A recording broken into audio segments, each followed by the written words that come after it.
இல்லை ஆக்கங்கட்ட கூவ நான் தான் உங்க நெல்லை வேலு பேசுறேன். இன்னைக்கு இந்த பதிவு யாருக்கு தெரியுமா?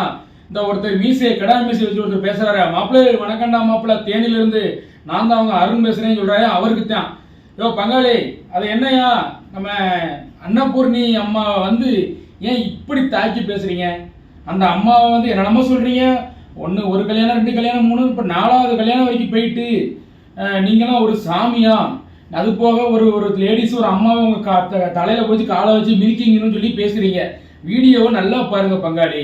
தண்ணியை போட்டால் உங்களுக்கு கண்ணு சுத்தமாக அவிஞ்சு போச்சு. அப்படி ஏன் இப்படி பேசுறீங்க? அந்த அம்மாவை, அந்த அம்மா வந்து கடவுளோட மறு அவதாரம். அன்னபூர்ணி அம்மா கிட்ட மோதாதீங்க. அவங்க உடம்பு வைப்ரேஷன்லேயே உங்களை வந்து சக்தியை விட்டு கண்ணுலாம் பீஸ் போக வச்சுருவாங்க. ரத்தம் கட்சி எதுவும் ஆயிர போறீங்க பார்த்து போகிறோம். கை கால் இழுத்து நரம்பு தெளிச்சு வந்துட போகுது உங்களுக்கு. வணக்கண்டாமா அவ்வளோ பங்காளி. ஒரு விஷயம் பண்ணுறதுக்கு முன்னாடி பார்க்கறதுக்கு முன்னாடி அதை தீர ஆராய்ஞ்சு பாரும். சரியா? முன்னாடி அன்னபூர்ணி அம்மா எப்படி இருந்தாங்களோ ஓகே, ஆனால் இப்போ ஒரு தெய்வமாக ஆயிட்டாங்க. ஒரு தெய்வத்தோட மறு அவதாரமாக ஆயிட்டாங்க. சரியா? அதனால அன்னபூர்ணி அம்மா கிட்ட மோதும் போது ரொம்ப ஹேர்ஃபுல்லாக டீல் பண்ணணும், ஹேர்ஃபுல்லாக ஹேண்டில் பண்ணணும். நீங்கள் பாட்டுக்கு வாயை கொடுத்துட்டு வாயை இழுத்துக்கிட்டு போயிடாமல் சொல்லிட்டே அவ்வளோ நான் சொல்லுவேன்.